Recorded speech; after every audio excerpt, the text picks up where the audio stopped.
Please, thank you. Can we move on to a different topic, Ukraine and Belarus? Sure thing. On Ukraine, we have seen reports by OSCE monitors that violations of ceasefire in eastern part of Ukraine has reached alarming numbers in recent months.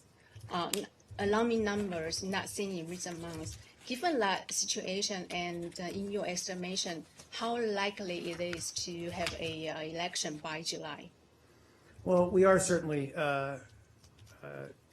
concerned about the level of violence in eastern Ukraine, and that it's the highest we've seen since the September 1st ceasefire went into effect, with I think some 30,000 ceasefire violations, which is a huge number in April alone. And OSCE reporting does confirm that separatists are largely responsible for these violations. We again call on Russia and the separatists that it supports to fully comply and observe the ceasefire. You asked about the elections. You know, Assistant Secretary Nuland was in the region, was in Ukraine. And while there, she said that we have put no date on when elections need to happen.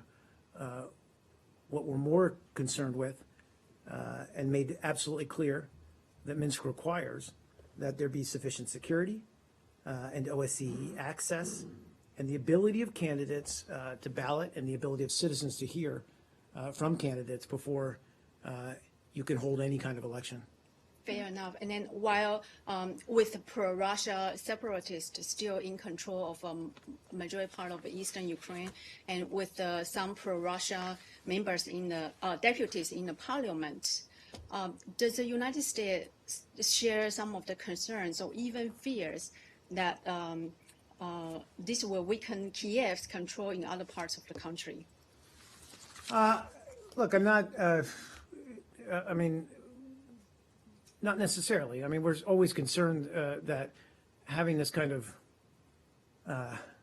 situation in with Russian-controlled and Russian-supported separatists in eastern Ukraine does require a great deal of focus and effort by the government itself and the security forces. Clearly, it's been a strain on Ukraine's government. It's been a strain on the Ukrainian people. It's been a strain on Ukraine's economy.